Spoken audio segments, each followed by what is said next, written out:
begin with, I would like to introduce Mr. Mathew Cherian, a bachelor's in civil engineering from BITS Pilani, Rajasthan, who also holds a PG diploma in rural management from the first batch of IRMA Institute of Rural Management, Anand, Gujarat.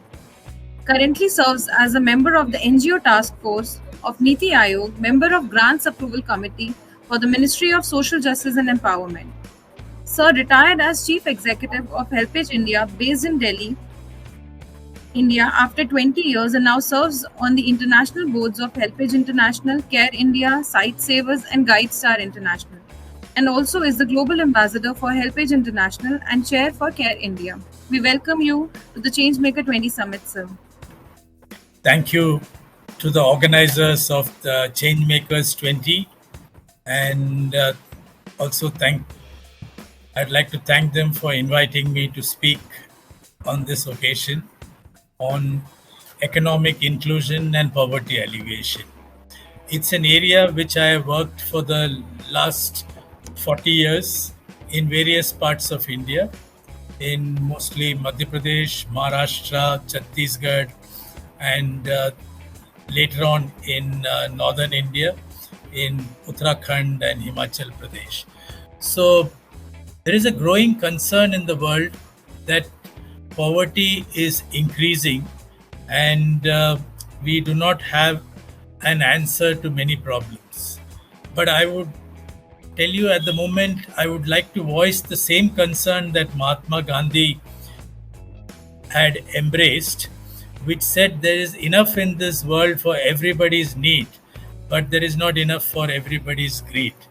At the moment, what is happening is there is a conflict between the haves and the have-nots. As a result of it, poverty is a reflection of this, where assets are not given to the downtrodden, the marginalized, and in various kinds of ways. Now, I would like to show you the presentation which I would like to show, and Mahatma Gandhi's concern is reflected in a lot of places. And now what is happening is there is a moral and a ethical concern amongst people. In our Hindu traditions of philanthropy, there was this concept of giving dhanam, which is giving to the poor. And giving to the poor meant that you could give anything from food, from clothes to money, various kinds of things. But Hinduism did not stop at that. Hinduism said that there are three principles behind giving, and which is called the Desh, Kal and Patra, the three principles of giving. And I will explain to you each one of them. Desh is, if any region in this country is suffering, then you will have to give to that particular region.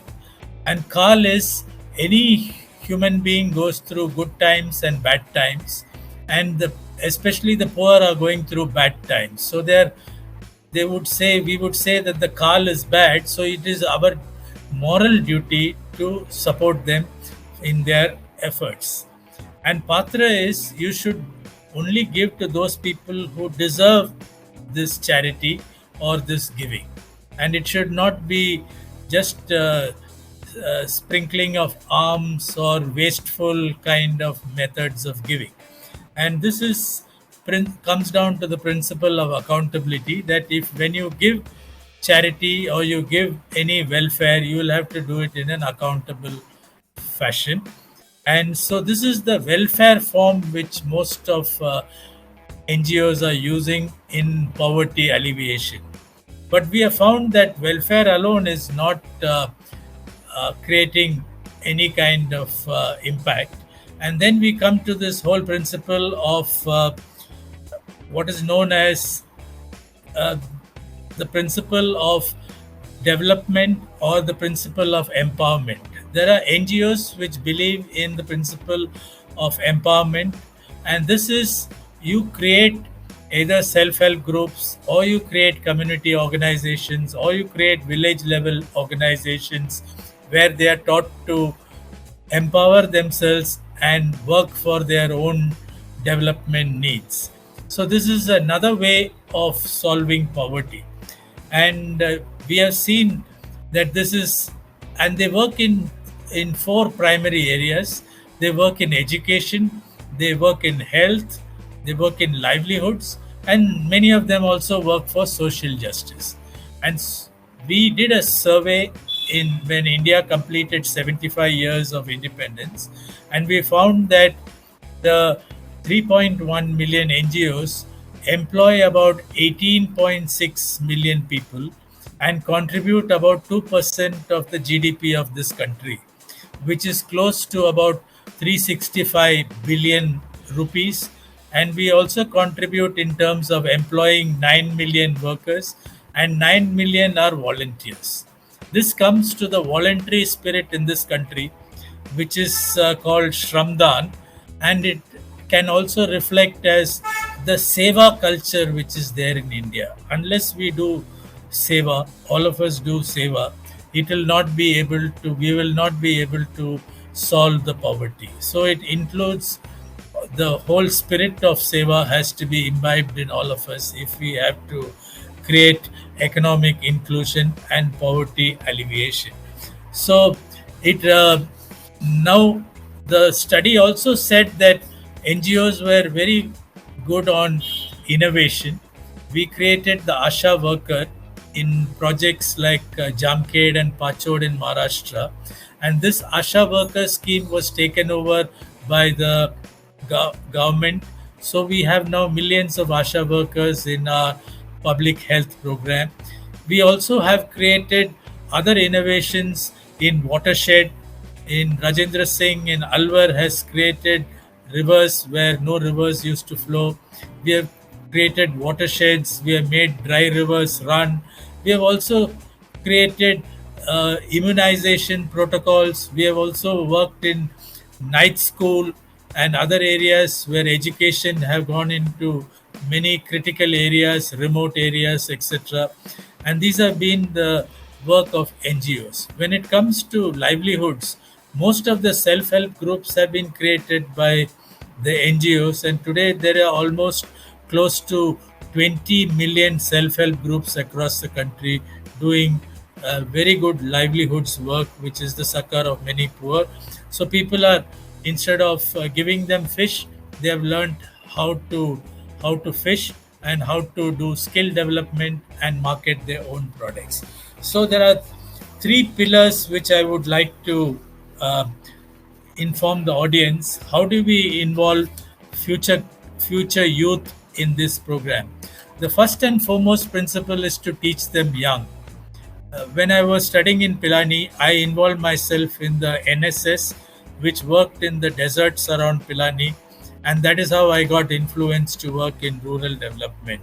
So there were schemes like the NSS, etc., where you could involve yourself. So I would recommend that local universities start adopting communities around their colleges, around the universities, so that you can develop sustainable and resilient solutions. And in our study also, we found that NGOs work in all the SDG areas. All the 17 SDG goals were covered by the NGOs. So we work in all parts of development. We bring around last mile connectivity, and we also innovate so that the poor can build their own futures. The second and major aspect is we have to build skills for leadership. Today's youth are tomorrow's leaders. So we got to build a compassionate and engage people in decision making so that they can build organizations and train people in skills for future growth and entrepreneurship, etc.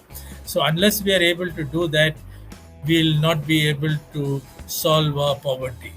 The third and most important area today is digital inclusion and infrastructure in rural areas.